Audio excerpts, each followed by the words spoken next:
Elle se tient devant le miroir, mais ce n'est pas son visage qu'elle voit, c'est un masque qu'on lui a cousu sur la peau, fil par fil, sourire par sourire. Depuis quand? Elle ne sait plus.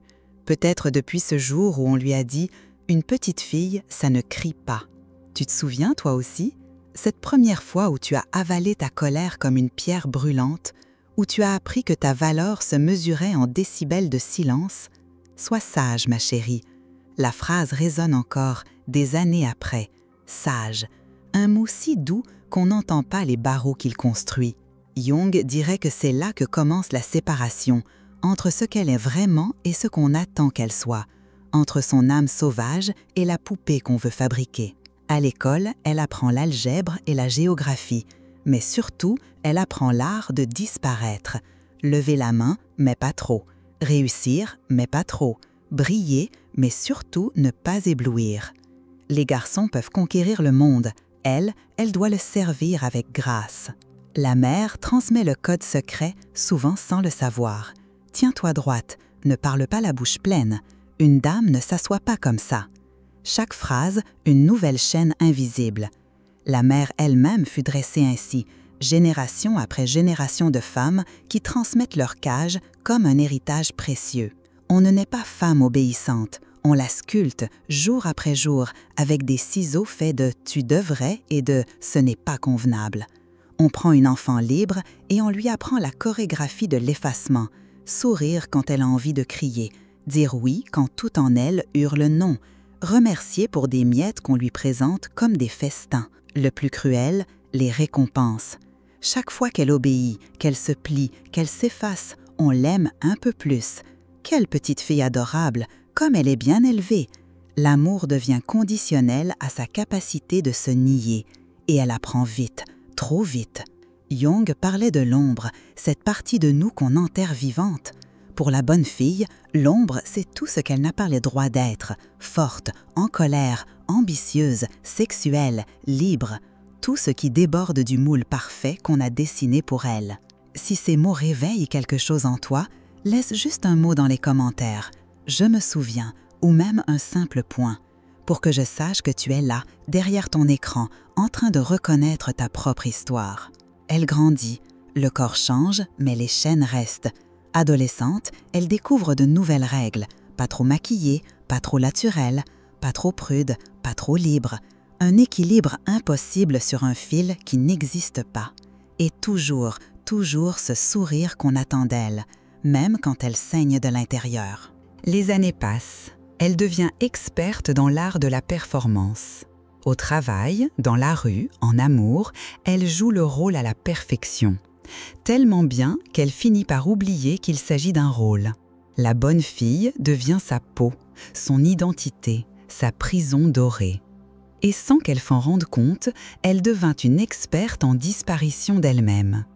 Son corps raconte une histoire qu'elle n'a jamais écrite. Regarde-la marcher, épaules entrées, pas menues, comme si elle s'excusait d'occuper l'espace.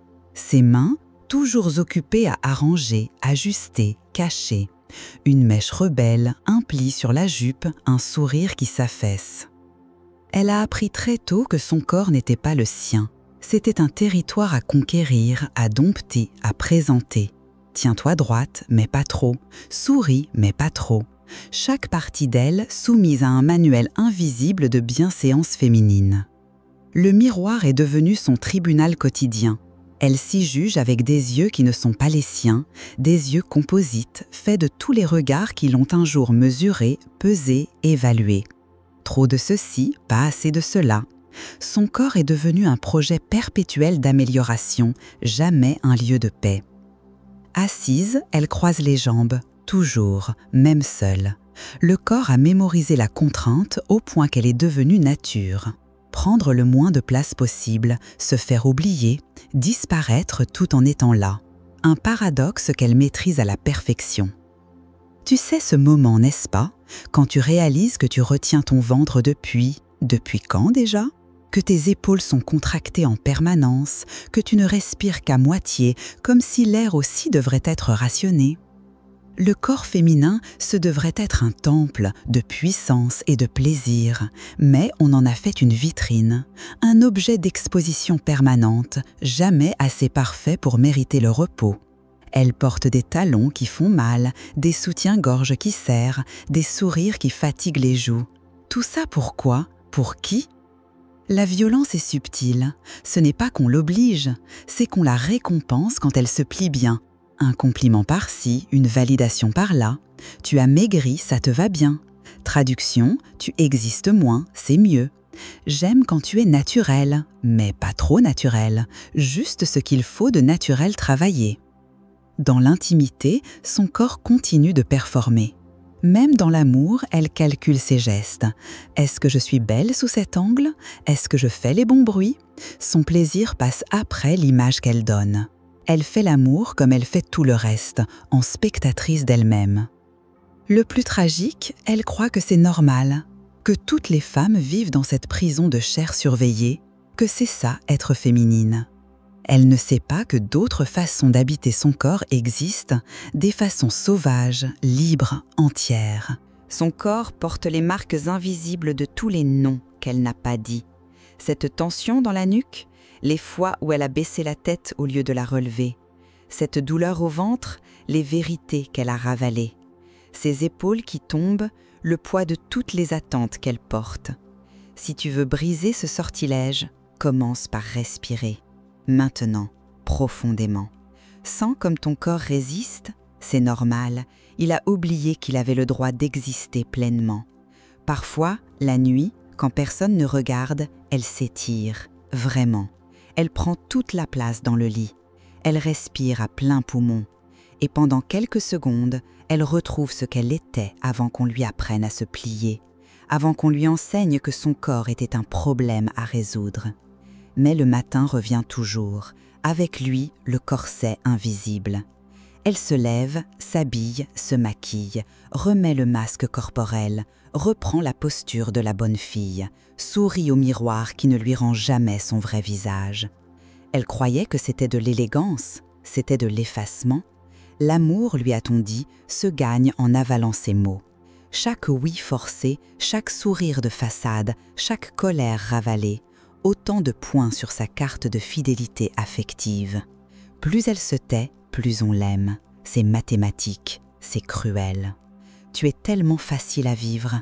Ils ne savent pas ce que ça coûte, cette facilité. Les tempêtes qu'elle étouffe, les volcans qu'elle transforme en jardins fleuris. Elle est devenue alchimiste de sa propre destruction, transformant sa rage en douceur, ses besoins en silence. Les récompenses arrivent, ponctuelles comme des doses. Un « je t'aime » quand elle ne fait pas de vagues, une promotion quand elle accepte sans négocier, une place à table quand elle parle juste assez pour meubler, jamais assez pour déranger. Elle collectionne ses miettes comme des trophées. Dans les contes, ces miroirs déformants de nos vies, la princesse muette est toujours récompensée. Celle qui dort, celle qui attend, celle qui endure. Jamais celle qui hurle, qui part, qui refuse. Le message s'imprime dans l'inconscient. Ta valeur réside dans ta capacité à disparaître. Elle a perfectionné l'art de la conversation sans substance. Comment vas-tu? Bien, et toi? Même quand elle s'effondre, surtout quand elle s'effondre. Dire la vérité, ce serait déranger, et une bonne fille ne dérange jamais. Au travail, elle sourit aux remarques déplacées. C'est juste une blague, détends-toi. Alors elle se détend, publiquement, pendant qu'à l'intérieur, quelque chose se brise un peu plus. Mais hey, on la trouve cool, pas comme les autres filles. Ces autres filles qui osent dire non, c'est folle. Les hommes de sa vie l'adorent. Normal, elle ne contredit jamais, ne demande jamais, n'exige jamais. Elle devine leurs besoins avant qu'ils ne les formulent. Elle est l'infirmière, la mère, la maîtresse, la confidente, tout sauf elle-même. Mais ça, il ne le voit pas. Pourquoi le verrait-il? Elle joue si bien. « Tu es parfaite », lui dit-il en l'embrassant. « Parfaite », le mot sonne comme une condamnation, parce que la perfection, c'est l'immobilité, c'est la mort, c'est n'avoir plus le droit de grandir, de changer, de surprendre, d'être humaine en fait. Dis-moi, combien de fois as-tu dit « c'est pas grave » quand c'était grave? Combien de « ça va » quand tu hurlais en silence? Écris-le dans les commentaires, juste le chiffre. On va compter ensemble nos silences avalés. Le système est bien rodé. Chaque fois qu'elle ose, ne serait-ce qu'un peu, sortir du moule, les punitions pleuvent. Regard des approbateurs. Tu as changé? Tu es sûr que ça va? C'est pas toi ça. Alors elle rentre dans le rang, reprend le masque, retrouve les récompenses. Les autres femmes aussi participent au dressage. Il faut savoir faire des compromis. Tu demandes trop, tu vas finir seule. La peur, toujours la peur. Seule, le mot épouvantail qu'on agite devant celles qui osent vouloir plus que des miettes. Elle regarde les femmes libres avec un mélange d'envie et de terreur. Ces femmes qui disent ce qu'elles pensent, qui prennent de la place, qui ne s'excusent pas d'exister. Elles ont du courage, pense-t-elle, sans réaliser que le courage, c'est juste d'avoir arrêté d'avoir peur de perdre un amour qui n'en était pas un. La nuit, parfois, elle fait l'inventaire. Tous ces « je t'aime » gagnés au prix de son silence, tous ces sourires reçus en échange de sa vérité. Le bilan est lourd. Elle est riche en amour conditionnel, millionnaire en affection de surface et terriblement, terriblement pauvre en elle-même. Elle apprit que l'amour coûtait toujours sa voix. Il y a un feu qui brûle sous sa peau de porcelaine, un incendie qu'elle passe sa vie à éteindre, sourire après sourire, excuse après excuse. Mais les flammes sont tenaces, elle lèche ses os la nuit quand plus personne ne regarde. Tu la reconnais, cette rage, cette fureur sourde qui monte quand on te coupe la parole pour la 100e fois, quand on t'explique ta propre vie, quand on te dit comment tu devrais te sentir. Elle est là, tapie dans ton ventre, attendant. Jung parlait de l'ombre, cette part de nous qu'on enterre vivante. Pour la bonne fille, l'ombre, c'est cette furie qu'elle n'a jamais le droit d'exprimer. Cette colère légitime, transformée en monstre par des années de « une fille en colère, c'est pas joli ». Elle a appris 1000 façons de ne pas exploser. Compter jusqu'à 10, respirer, relativiser, c'est pas si grave. Il ne l'a pas fait exprès, je suis trop sensible. Chaque technique, une nouvelle couche de béton sur le volcan. Mais la rage trouve toujours un chemin. Migraine, insomnie, cette boule dans la gorge qui ne part jamais vraiment, ce poing serré qu'elle cache sous la table. Son corps crie ce que sa bouche ne peut pas dire. Son corps sait. Parfois, elle rêve qu'elle hurle, un cri primal, ancestral, qui fait trembler les murs. Dans ses rêves, elle casse tout, les assiettes, les conventions, les sourires de façade. Elle devient ouragan, tsunami, apocalypse. Au réveil, la honte. Qu'est-ce qui ne va pas chez moi? Si tu sens cette rage en toi maintenant, c'est normal, c'est sain, c'est le signe que tu es vivante sous le vernis. Écris dans les commentaires « Je brûle », juste ça, pour que je sache que tu es de celles qui n'ont pas encore éteint leur feu. Le monde a peur des femmes en colère. Il préfère les femmes tristes, plus faciles à consoler, à contrôler. Une femme qui pleure, on peut la prendre dans ses bras. Une femme qui rage, on ne sait pas quoi en faire. Alors, on la traite de folle, d'hystérique, de trop. Elle a vu ce qui arrive à celles qui osent, les étiquettes qu'on leur colle, difficiles, caractérielles, ingérables. Elle a vu comment on les punit, les exile, les ridiculise. Alors, elle choisit la survie. Elle avale sa rage comme on avale du verre pilé. L'ironie, cette colère qu'elle réprime, c'est sa force vitale. C'est l'énergie qui pourrait la libérer, la propulser, la transformer. Mais on lui a appris à en avoir peur, à voir sa propre puissance comme une menace. Alors, elle retourne la rage contre elle-même. Je suis nulle, je n'y arrive pas, je ne suis pas assez. L'autodestruction comme exutoire socialement acceptable. Elle peut se haïr autant qu'elle veut, tant qu'elle continue de sourire aux autres. Dans l'intimité de sa salle de bain, parfois, elle serre les poings si fort que ses ongles marquent ses paumes. Petite lune de sang. Seule preuve tangible de la guerre qu'elle mène contre elle-même. Demain, elle remettra du vernis, cachera les stigmates. Les hommes autour d'elle se plaignent de sa froideur, de sa distance. Ils ne comprennent pas que c'est ça ou l'explosion, qu'elle maintient cette distance pour les protéger d'elle-même, de ce qu'elle pourrait devenir si elle lâchait vraiment prise. Ce qu'on appelle hystérie n'était que son âme en feu. La voix dans sa tête n'est pas la sienne, c'est un écho, une transmission, un héritage empoisonné passé de mère en fille, comme un bijou de famille maudit. Tiens-toi bien, qu'est-ce que les gens vont penser? Une femme doit... Sa mère, cette première femme qui lui a montré comment disparaître avec grâce, comment sourire en avalant ses rêves, comment servir le dîner avec des mains qui auraient pu écrire, peindre, construire. Sa mère, première geôlière involontaire. Elle comprend maintenant. Sa mère aussi fut une petite fille à qui on a volé la voix. Sa grand-mère aussi. Une lignée de femmes étouffées, chacune transmettant fidèlement les chaînes qu'on lui avait mises.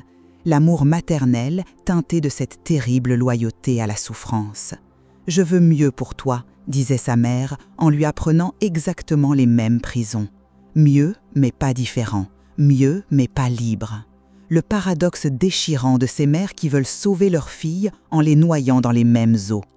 Les leçons étaient subtiles. Un regard désapprobateur quand elle riait trop fort, un « attention à ta ligne » glissé entre deux bouchées, un « les hommes n'aiment pas les femmes trop intelligentes, trop fortes, trop indépendantes, toujours trop ».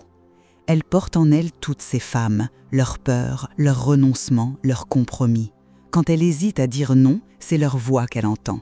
Quand elle s'excuse d'exister, ce sont leurs excuses qu'elle répète. Un karaoké transgénérationnel de soumission.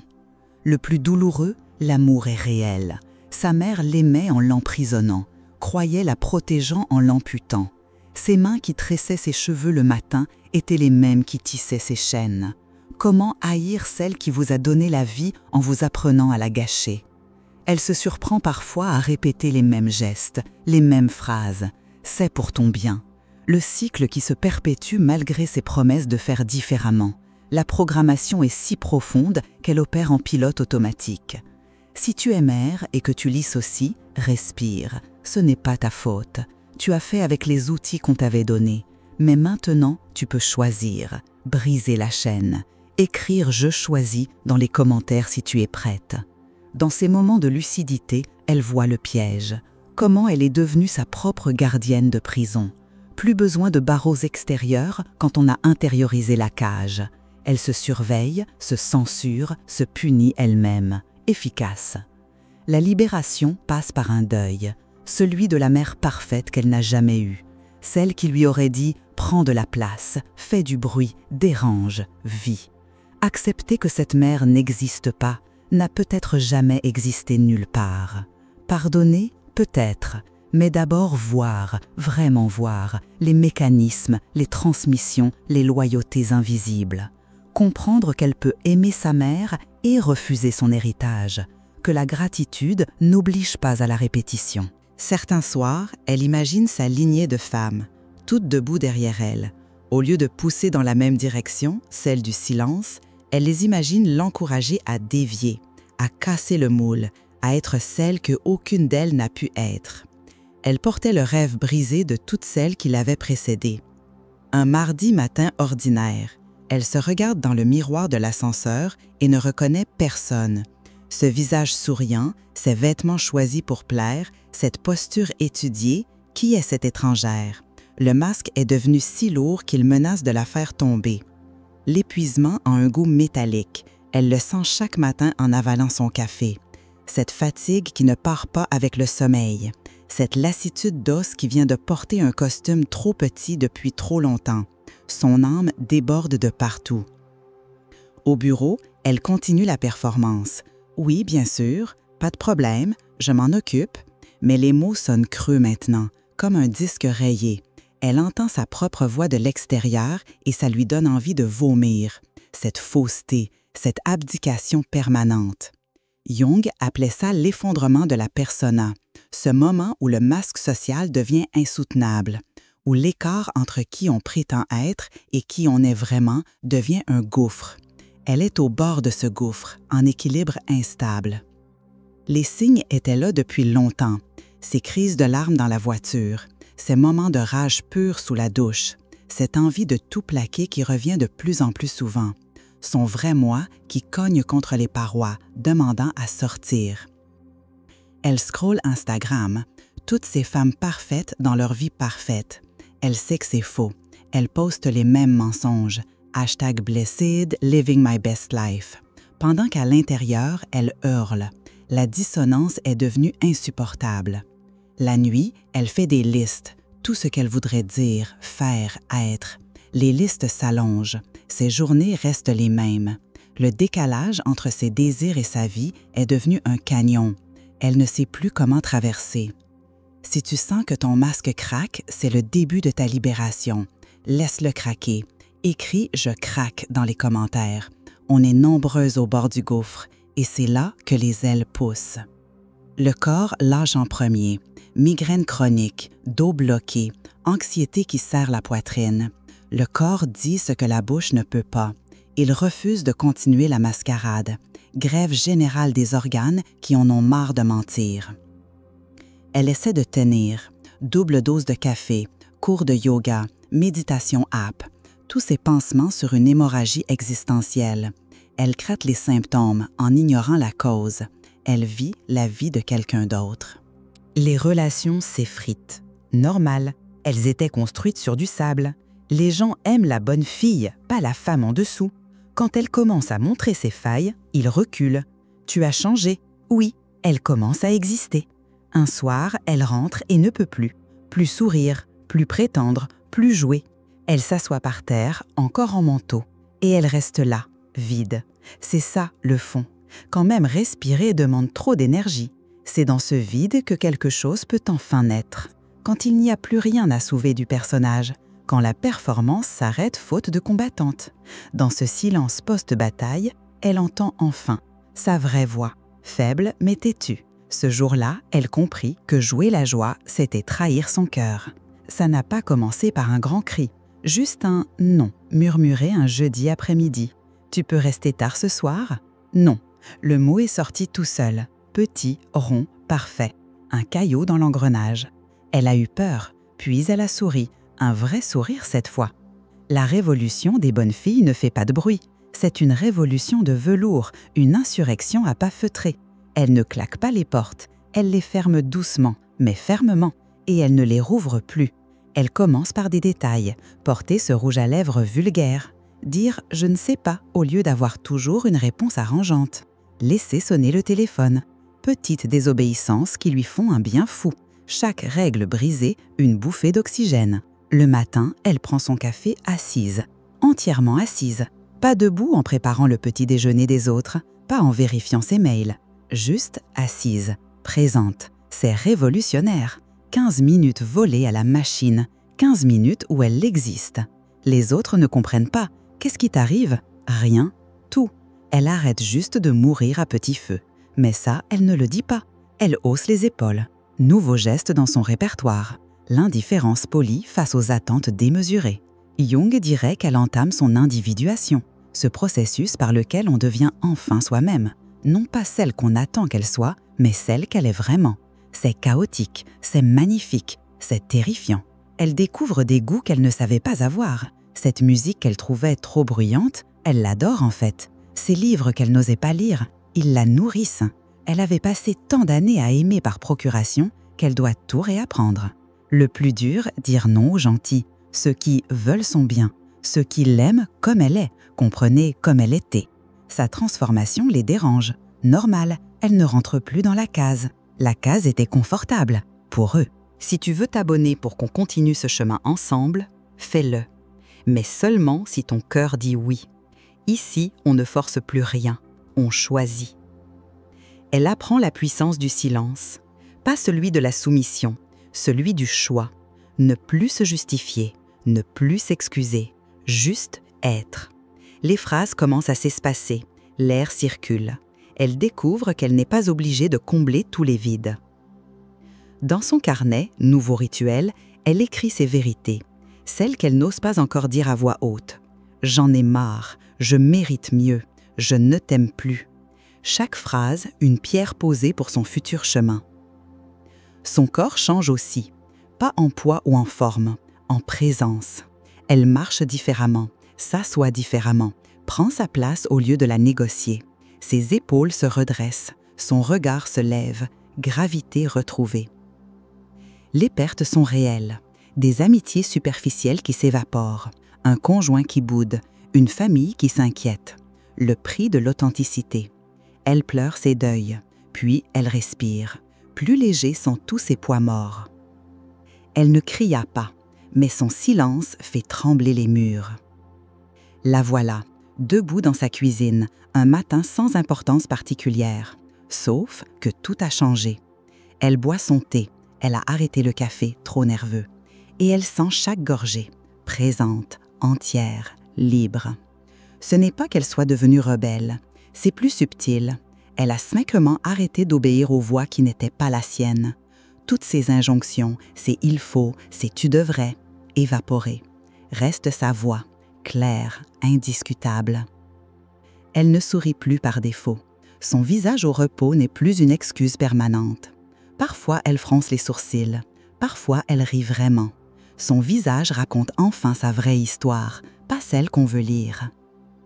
Les miracles sont quotidiens. Elle dit « j'ai faim » et elle mange. « Je suis fatiguée » et elle se repose. « Je ne suis pas d'accord » et le ciel ne tombe pas. Ces évidences qui furent si longtemps des impossibles. Elle réapprend l'alphabet de ses besoins. Jung appellerait ça le soi réalisé. Beauvoir dirait qu'elle est enfin devenue. Von Franz y verrait l'héroïne qui a vaincu le dragon. Peu importe les mots. Elle sait juste qu'elle respire enfin avec ses propres poumons. Le plus étrange, elle dérange moins qu'avant.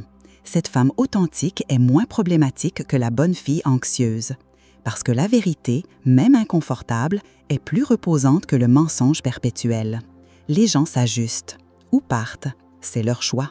Elle a arrêté de porter les émotions des autres, cette charge invisible qu'elle trimballait partout. Les angoisses de sa mère, les frustrations de son conjoint, les attentes de la société. Déposée. Elle voyage léger maintenant. L'amour est revenu, différent. Un amour qui ne demande pas de disparaître, qui célèbre ses aspérités au lieu de les polir. Des gens nouveaux, des âmes sœurs qui la reconnaissent enfin sans son déguisement. Moins nombreux, plus vrais. Elle crée maintenant, peu importe quoi. Elle écrit, dessine, danse, jardine. L'énergie qu'elle dépensait à maintenir le masque, elle la met dans la vie. Ses mains qui servaient créent. Sa voix qui se taisait chante. Métamorphose. Si cette histoire résonne, partage-la. Pas pour moi, pour cette femme que tu connais qui croit encore qu'elle doit tout accepter. Pour ta fille qui apprend déjà à s'effacer. Pour toi, dans 6 mois, qui aura besoin de se souvenir. Le soir, elle se couche sans la liste des choses à faire demain pour les autres, sans l'inventaire de ses manquements, juste avec elle-même, cette compagne qu'elle a mis si longtemps à rencontrer, cette étrangère familière qui est elle. Elle a gardé la douceur, mais c'est une douceur choisie, pas imposée. Elle a gardé l'attention aux autres, mais après s'être occupée d'elle. Elle n'est pas devenue égoïste, elle a juste arrêté de s'oublier. Parfois, elle croise son reflet et sourit, un sourire complice, de survivante à survivante. Elle a traversé. De l'autre côté du miroir, il n'y avait pas le chaos promis, juste elle, enfin elle. Ce n'était pas de la rébellion, c'était la première respiration de sa vraie vie.